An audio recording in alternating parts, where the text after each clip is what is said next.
CPM-നെതിരെ വീണ്ടും കോൺഗ്രസിന്റെ ഒളിയമ്പ്. Nanma communication branded smart phone, land phone, laptop, ടിവികൾ, വമ്പിച്ച ലോൺ മേളയും സമ്മാനങ്ങളും എക്സ്ചേഞ്ച് ഓഫറുകളും. നന്മ കമ്മ്യൂണിക്കേഷൻ, ശ്രീകാലേശ്വരിക്ക് മുൻവശവും വടക്കേനടയിലും. കൊടുങ്ങല്ലൂരിൽ താമര കൈപ്പത്തിക്ക് വളമായി എന്ന CPM-ന്റെ മുഖപുസ്തകത്തിലെ കുറിപ്പിന് മറുപടിയുമായാണ് കോൺഗ്രസ് ബ്ലോക്ക് സെക്രട്ടറി സനിൽ സത്യൻ മറുകുറിപ്പുമായി രംഗത്ത് വന്നത്. സനിൽ സത്യന്റെ കുറിപ്പ് ഇങ്ങനെ: കൊടുങ്ങല്ലൂരിൽ താമര കൈപ്പത്തിക്ക് വളമായി എന്ന CPM കൊടുങ്ങല്ലൂർ ഏരിയ കമ്മിറ്റിയുടെ ഫേസ്ബുക്ക് പോസ്റ്റ് കണ്ടു. എന്നാൽ അതിൽ യുക്തിയേക്കാൾ കൂടുതൽ തോൽവിയെ മറച്ചുവെക്കാനുള്ള ശ്രമമാണ് കാണുന്നത്. തെരഞ്ഞെടുപ്പിൽ പരാജയപ്പെട്ടിട്ടും ആ യാഥാർത്ഥ്യം അംഗീകരിക്കാൻ CPM-ന് ഇപ്പോഴും കഴിയുന്നില്ല. തെരഞ്ഞെടുപ്പ് തോൽവിയെ വിലയിരുത്താൻ ഇന്നലെ നടന്ന CPI സംസ്ഥാന കൗൺസിലിൻ്റെ റിവ്യൂ യോഗത്തിലെ റിപ്പോർട്ടിൽ പോലും സ്ഥാനാർത്ഥിക്ക് ആവശ്യമായ രീതിയിൽ മുൻകൈയും പിന്തുണയും ലഭിക്കാത്തതാണ് തോൽവിയുടെ പ്രധാന കാരണങ്ങളിലൊന്നായി ചൂണ്ടിക്കാണിക്കപ്പെട്ടത്.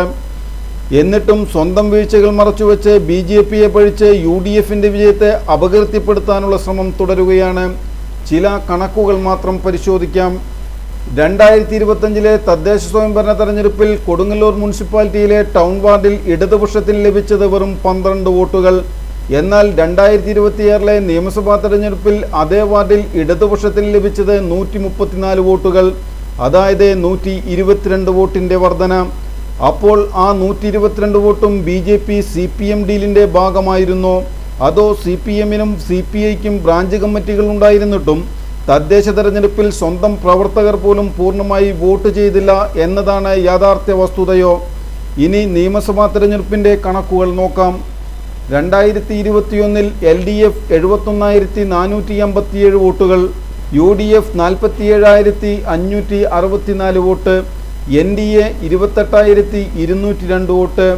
2026-ൽ UDF 65,162 വോട്ടുകൾ, LDF 56,854, NDA 23,933 വോട്ടുകൾ.